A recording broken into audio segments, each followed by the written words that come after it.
Chapter 43. Eagles vs. Clovers.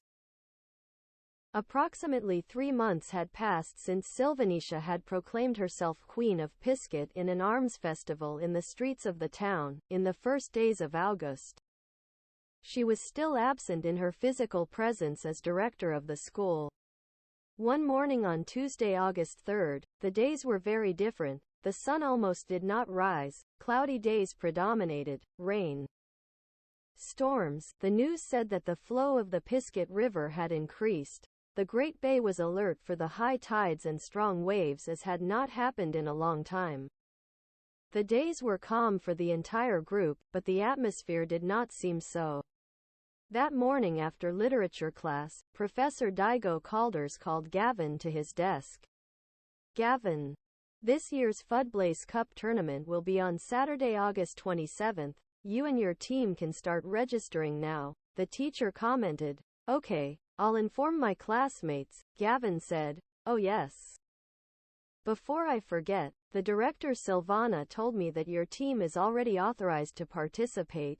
Angie, Alessio, Tony, Roger, Daniel, and the others who had not been able to participate due to punishment, argued the teacher. Really? Gavin asked with a doubtful expression. Yes, I can assure you. She will be present that day at the tournament, and she told us that the internal punishment had been reduced and she wanted all the teams to have their best players so that it would be more competitive, the teacher concluded. Gavin took the registration paper and went to the living room of his house to talk to his companions. There he found Bastian, Tony, Alessio, Aaron and Nick at a table. On one side were Josh, Arthur and Roger who, upon hearing Gavin, approached. Guys, Professor Calders gave me information about this year's Fudblaze Cup tournament, Gavin told them. Great. How are we going to confirm the team this year? Nick asked. The teacher told me that there is no longer a punishment for these activities and we will be able to participate, Gavin said. Really? So I can play now? Alessio asked. Me too, right? Tony asked. That's right, so do I. Roger, Angie, Daniel, and the others, Gavin commented. That means that this year we will have a better team, said Aaron. The boys began to meet with Gavin in the classroom to fill out the registration form. The Clovers team in their last year would be made up of Sylvia Toneberry, Malith Marley, Daria Danielle, Angelica Chong, Priscilla Baldwin, Angie Ann, Libya Carolyn, Teffa Gibson, Naomi Montgomery, Katie Wrangler, Mary Cross Toadsworth, Aaron Castle, Sebastian Ferdinand, Gavin Fowler, Darius Jordan, Arthur Tull, Tony Summer, George Nick Jorgensen, Joshua Plant, Chaka Rivers, Saul Kali, Hector Quincy, Jones Orange, Oscar Rose, Joel Muska, Roger Green, John Paul Muniz and Alessio Monroe. For their part, Daniel Black, Eric and Alvord told Gavin that they would not participate, since some did not feel fit and others had an injury from the last practices. Some of the girls were arriving at the classroom after their classes and agreed to participate this last year. Gavin took the registration slip and went up to the principal's office to deliver it. On the way, he met Raven Zant, Dan Lizard and Vanessa Bailey. The three of them were guarded by the fearsome Reaper boy. Hey Fowler.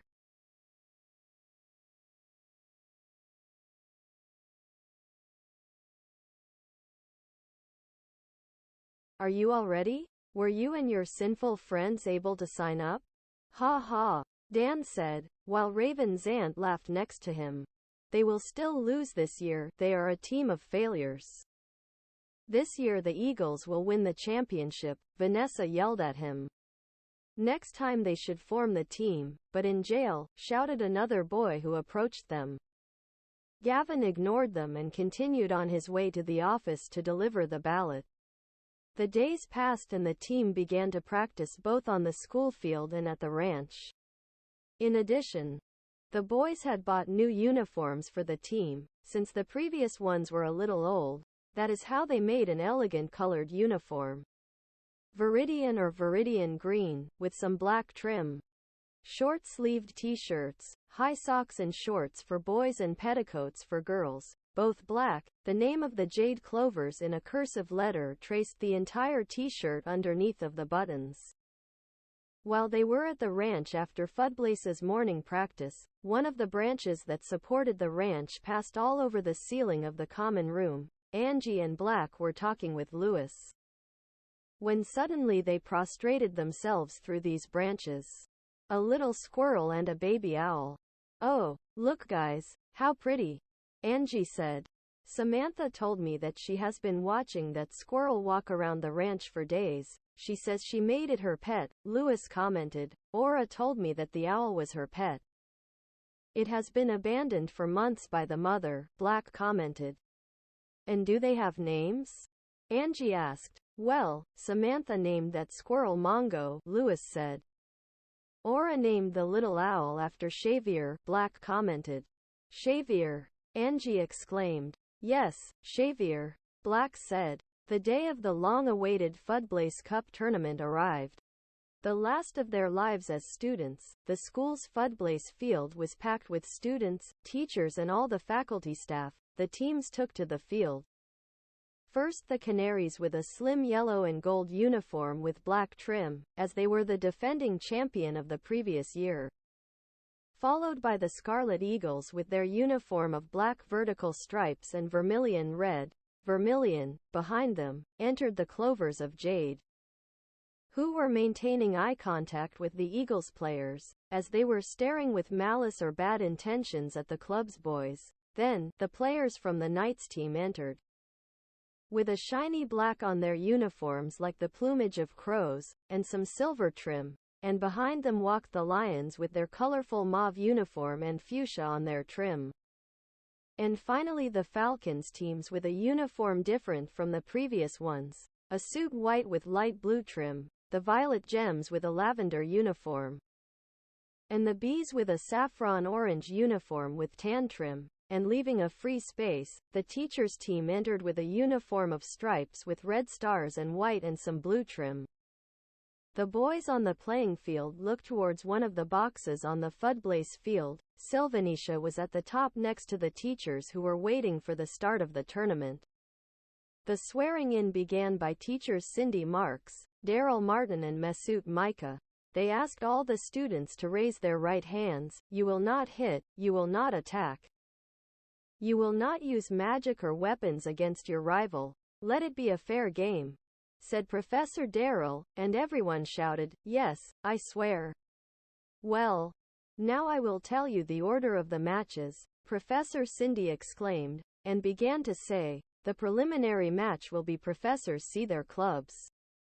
The winner of this would face the Falcons in the quarter-finals. The other matches, they will be Eagles versus Canaries, Gems versus Knights and Lions versus Bees," commented Professor Masoud. All the teams returned to their dressing rooms. Along the way, Gavin ran into John Rat, who was on the Scarlet Eagles team. Gavin smiled at him and Rat responded, "Best of luck." In the southeast corner of the Fudblace field was as always the Clovers fans. Daniel, Louis, Adrian, Emily, Mariah, Katie and the rest of the house were sitting there. Bastian had gone down to the dressing room since, at the request of Gavin and Tony, he would be one of the team's assistants on the bench. At around 9 in the morning, the tournament began in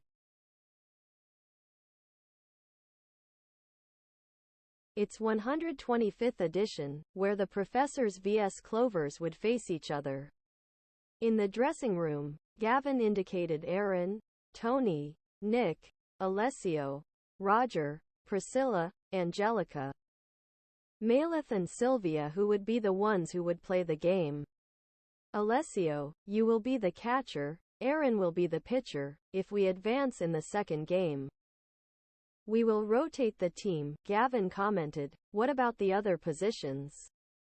Nick asked. "Angelica, Maleth, Priscilla, you will go to the outfield, while Nick, Roger and Sylvia will be on the bases." Tony, you will be the SS, Gavin explained on a whiteboard in the dressing room. Why don't you go play the first game? Asked Roger. We need to have a strong team in both defense and offense to be able to advance to the quarterfinals, Gavin commented as he finished explaining and put his hand in the center. And everyone gathered around him and put their hands and shouted, 1, 2, 3, clubs. After their war cry, they took the field to play the game.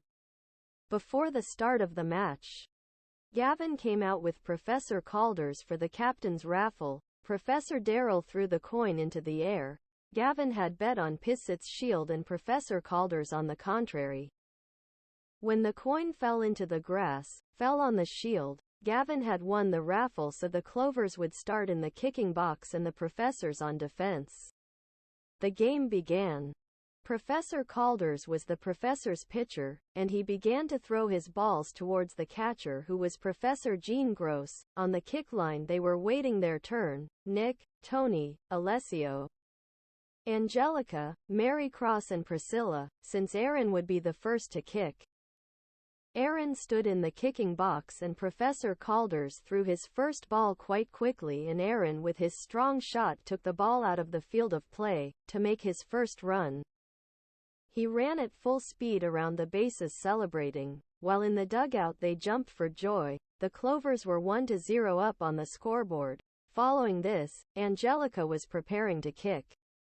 Professor Calders again sent a curveball and Angelica hit so hard that he took her off the field again. She ran around the bases to get her second run of the game. The stadium was silent and only the applause and shouts of joy from the Clovers fans in the stands could be heard. The game was 2-0 in favor of the Clovers. The game went on. The good defensive system in the outfield by Maleth, Angelica and Priscilla in their connection in the same tune with the bases, they had obtained the outs quickly. After 15 minutes, a little rain began to fall. The sky was gray. The score remained 2-0. Again Professor Calders went up to the mound and threw a ball with a very fast spin. Nick finished and sent the ball out of the playing diamond, thus giving the third run. In the teacher's dugout they couldn't believe it. One of them wanted to back out from Professor Calders, but they didn't have a substitute pitcher to change him. While in the Clovers dugout everything was marching calmly. Gavin, Bastian and the others were sitting cooler than a lettuce in their place.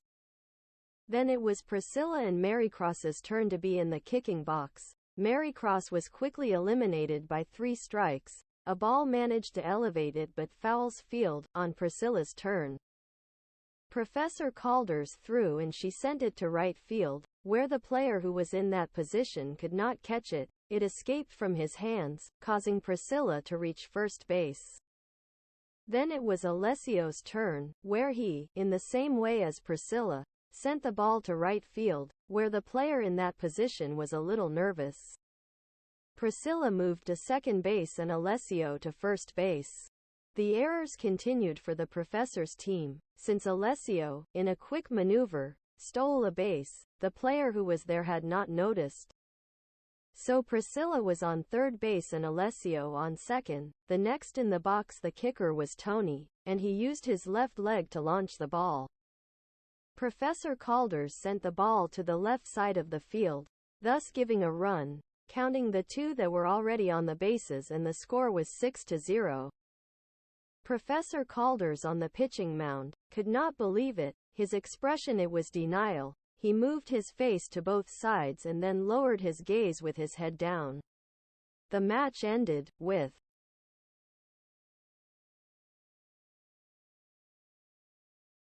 a 6-0 victory for the Clovers over the professors. Everyone went to the dressing room to celebrate, and while they were heading towards them, Gavin, Tony, Nick, Alessio and Aaron met John, who was hiding by one of the dressing room washers. "Excellent match. If we meet in the semi-finals, I'll give you a hand," said John, while the boys gave him a thumbs up. The tournament continued. The second match of the day was between the Aguila versus Canarios, where the Aguila crushed the Canarios 11-2. In an excellent performance by the player Jimmy Gilmore and his teammates Dan Lizard, John Ratt, Angeline Gadsby, Randall Chambers, Stu Arterbury, Justin Levy, Raven Zant, Joe Rods and Marissa Carey, taking advantage of the runs and errors of the defending champions. After this match, the Gemmas vs. Caballeros faced each other, in a match that was very fast. All the emotions had been left for the end of the match, giving the Knights the victory 2-1.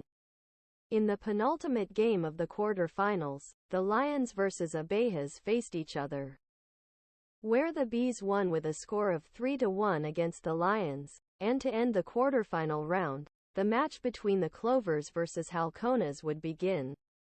In the clubhouse, Gavin changed the formation. He would be the starting pitcher and he would be accompanied by Roger, John Paul, Darius in the outfield, Daria, Angie and Tefa on the bases, followed by Chaka, who would be the catcher, and Arthur as SS, confirming so, if they advanced to the semifinals, the semifinal lineup would be Livia, Naomi, Katie, Joshua, Danny, Oscar, Joel, Sebastian and Tony. The strategy was planned and everyone went out onto the playing field again. The game against the Falcons began, where they began winning 1-0 due to the run of a boy named Jaffe. Followed by this, in the next inning the Clovers managed to tie the score due to a run from Darius. The game continued closer inning after inning. In the last two innings the Falcons again took the lead on the scoreboard, 2-1, again due to a run by the boy Jaffe. Roger and John Paul in the next inning would turn the score around and it would be 3-2, and the next in the kickbox would be Danny. He would put the score 4-2 in favor of the Clovers, where there would only be one inning left. The next in the kickbox would be Oscar Rose, but only a tie for the Falcons would make him reach to the kickbox. But thanks to an excellent closing by Gavin, the other outs arrived quickly, eliminating their opponents with good throws, thus giving the Clovers a 4-3 victory over the Falcons. At around 3 in the afternoon, the semi-finals would begin, where Professor Darrell came out to the center of the field after the break to comment on the order of the games. First, he mentioned that the first semifinal would be between the Knights vs. Bees and the second semifinal it would be between the eternal rivals, the Scarlet Eagles vs. Jade Clovers, where tension began to be felt in the atmosphere. Both teams saw each other's faces outside the dressing rooms, a lot of seriousness in the atmosphere in the stands. The fans of the Clovers shouted all kinds of swear words at the Aguila fans, while they responded with boos and whistles. The teachers had to calm the atmosphere so that the tournament could continue, otherwise, if new insults appeared, the teams they would be disqualified. In the first match, the Knights would beat the Bees 5-2, and it was time to start the second semifinal, in which it was known as the Derby. Two of the most historic houses of the Rhoda School would face each other once again. Throughout history they had faced each other more than 177 times, between official and unofficial matches. Both houses were tied with a Fudblaze Cup, but the Scarlet Eagles had won the majority of matches of the 177 that were recorded in the statistics. And both houses had not faced each other for exactly 7 years. First the Scarlet Eagles took the field. Sylvanisha was seen in the boxes where she stood up from her throne surrounded by sentinels to give her team a loud applause, and the entire stadium chanted, "Eagles! Eagles! Eagles!" And the kids Dan Lizard, Vanessa Bailey,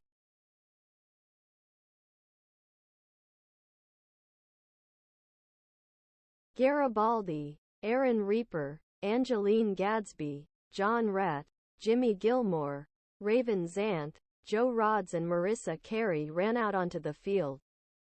They also had possible variants like Nicola Mason and a guy called Ari Burns. "Look, Gally, those are the fools you have to beat today," Dan said to Ari Burns in front of Naomi. And in the rivals' crowd, John Rat could be seen winking at some of the Clovers. Before the raffle began, Professor Darrell took Gavin aside and mentioned him. They will pay for having eliminated the teachers. Hey, you are the referee. It must be neutral. How do they pay? Gavin told him. You'll see. The teacher answered, and in the raffle, the winner was Dan Lizard. Haha. You're already losing, Fowler. You better go to your classroom. Before this is a humiliation that will remain forever in the library books, Dan answered when he saw that he had won the raffle and they would start throwing. Gavin was thinking very carefully if he should tell his friends about the trick that Professor Darrell was planning, but he kept quiet. So he gathered his teammates, Livia, Naomi, Katie, Joshua, Danny, Oscar, Joel, Sebastian and Tony to discuss the latest strategies before the game.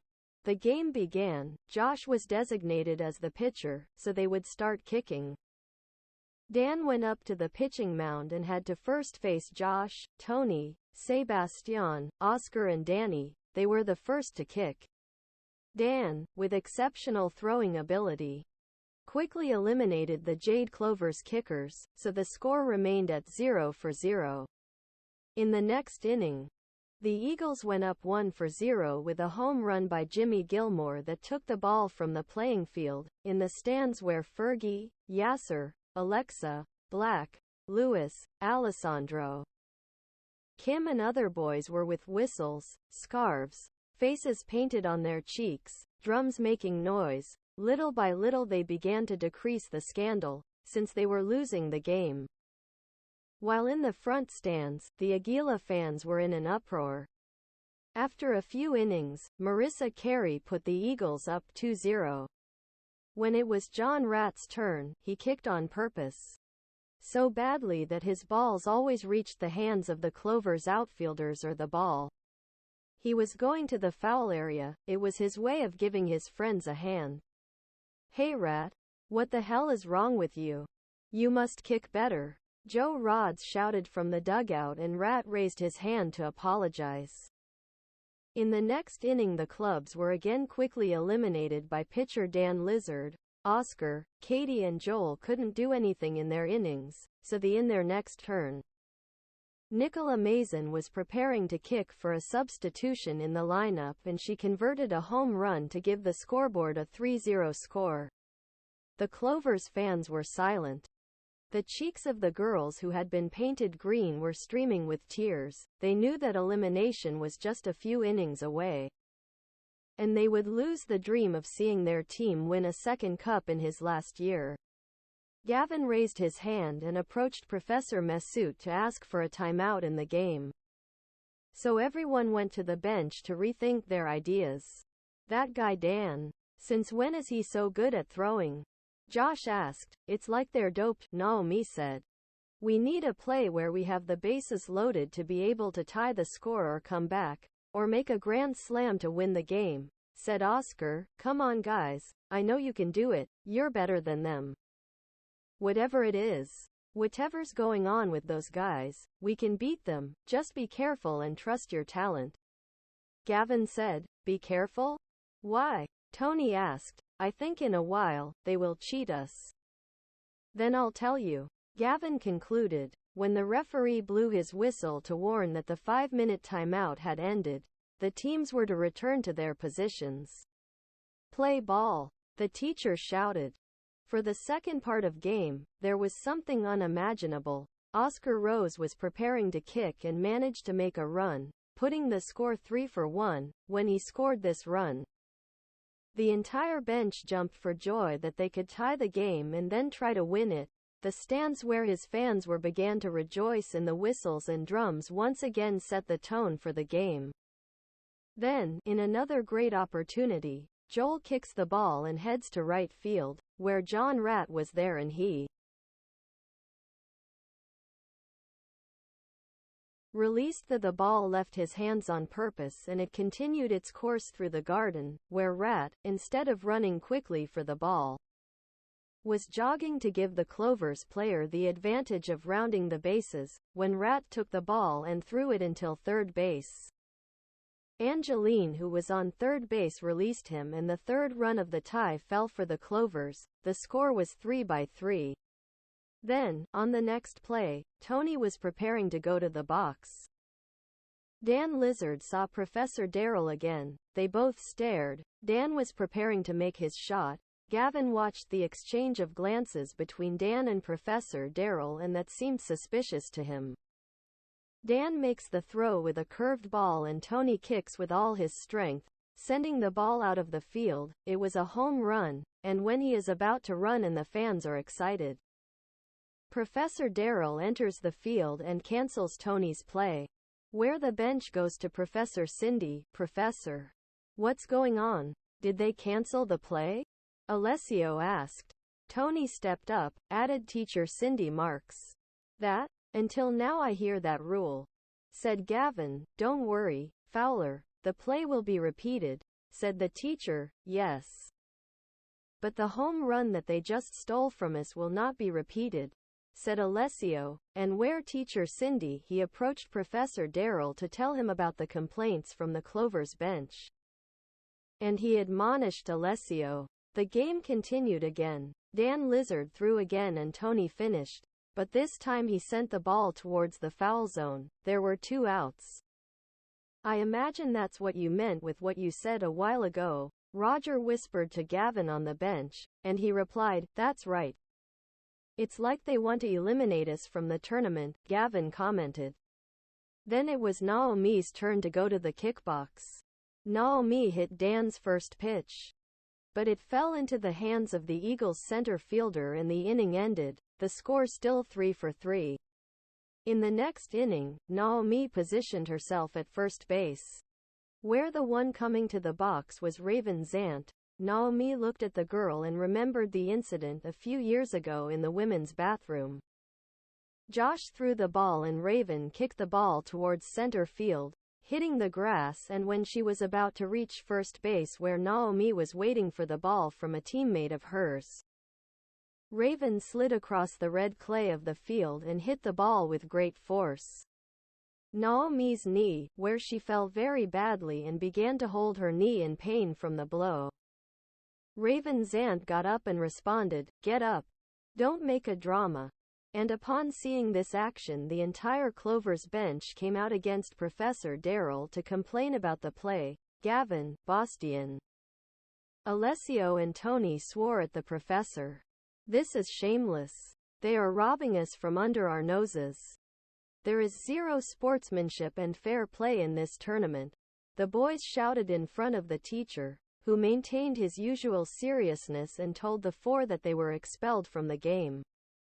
But what no one had noticed was that Maleth came to Naomi's aid and punched Raven Zant. On the other hand, Aaron came to help Naomi. But the Reaper boy stood next to him and said, "Don't get in the way," and hit Aaron, causing blood to come out of his nose. The game could not continue. A pitched battle broke out.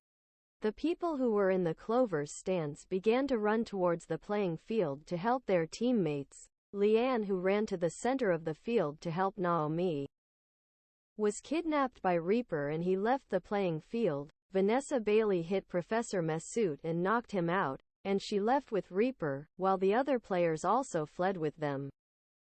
"You guys took Leanne," Angie shouted. So on the outskirts of the playing field was Leanne, who had lost consciousness in the Reaper's arms. Vanessa Bailey was waiting for them. Maleth was very furious about what they had done to her. Maid to her friend Naomi. Behind Maleth arrived Tony, Angie and Bastian to fight against Vanessa and Reaper. Let's face the powers of the supreme leader of the Scarlet Eagles, Vanessa Bailey, in her new warrior Aronson Reaper against the weak Jade Clovers, they said, and the duel began. Reaper took out a huge axe and showed it to Bastian in his face. "Bastian, show me your true strength," Reaper told him in his thick voice, so Bastian prepared his axe and attacked him. Following this, Vanessa Bailey launched a strong Bernaga flare with her hands. Tony used his Goldchakus to attack Reaper, followed by Angie saying, "Let's stop playing games," and she called for the summon of Ganesha to join the duel. Ha ha ha. They are so weak that they have to resort to stupid summons to try to defeat us. Pathetic. Vanessa mentioned. So Ganesha attacked with a Kwarga. Vanessa knew that Ganesha was strong against water, earth, poison attacks and was immune to thunder, so she cast Floriga and hit Ganesha, but it was not that effective. Reaper hit with his huge axe with Metatarga to Ganesha. Angie ordered the summon to use Aquara to heal his energy. Again, Reaper again used his huge axe to hit Ganesha, followed by Vanessa's use of Friezaga and Floriga. After a while, Ganesha used his special attack and launched holy water against the two enemies, causing strong damage to both. Then, the Supreme Leader and his companion used their special attacks. Reaper threw his axe into the sky and it multiplied on 8 more axes and each of these struck Ganesha, ending the summon. Again Angie launched a Friezaga arrow at Vanessa. Tony and Bastian attacked Reaper with their weapons. The big guy used his axe and attacked Tony, but thanks to a shield that Bastian made with his axe, he avoided the impact. Vanessa launched Smotoxarga and created a curtain of mist, so Tony summoned Thor and he threw his Mitarga hammer at Reaper, destroying his enormous axe. Vanessa launched Bernaga at Thor, inflicting great damage. Reaper, being without a weapon, did not fight anymore, so Thor used his special attack and launched a large beam on Vanessa, also leaving her without the possibility of continuing attacking. The duel was over, and when Angie, Tony, Maleth and Bastian ran to save Leanne, Sylvanisha appeared in front of them. Tony ran towards Sylvanisha to kick her, and she raised her hand and created a powerful reflect barrier that made Tony bounce against her. Then, Sylvanisha raised both hands towards the sky. The atmosphere froze, a white glow appeared in front of them. Tony, Bastian, Maleth and Angie looked at each other again, as if this was the end, and suddenly a roar was heard and everything it went out, turning black. Upon waking up, Angie woke up first, followed by this. She noticed that the rest of her classmates were back in the school dungeons with everyone who was in her house's Fudblesse field, so she set about waking up Gavin and the others. Then woke up Marycross and Katie and asked them to heal Leanne and Naomi. Marycross and Katie used Healaga to heal both of them and later used Statuna to free the rest of their companions who were asleep on the floor from the sleeping pill. What the hell happened? Gavin asked. Who won the match? Asked Yasser, who was scratching his eyes. I don't remember anything, said Fergie. No one won. The Eagles boycotted the game. A pitched battle broke out, said Gavin with annoyance, when Tony, Bastian fought against 2 of the Scarlet Eagles. Sylvanisha appeared and performed a spell where a white glow made us lose consciousness and we appeared here, said Angie. Let's go back to the ranch. Let's use the lamp. There we will think better about what happened, said Alvord. Everyone moved to the ranch through the lamp that was in the school dungeons, and when they got there, from the terrace of the ranch, they noticed that, in the distance, where the school was, a red sphere that surrounded the school grounds. What's that? Asked Mariah. It's like a shell. So that nothing can penetrate it, said Angelica. It's a kind of reflect, but very powerful. You can protect an entire village with it. It was the work of the witch, I'm sure, she said Priscilla. Quickly, someone turn on the TV, there must be news about that, Lewis said. And upon arriving at the common room, on the news, Sylvanisha was saying a few words. Today we had to make a strong decision at the school. The rebels of the First Sin carried out an attack against other students in a sporting activity that has been carried out for more than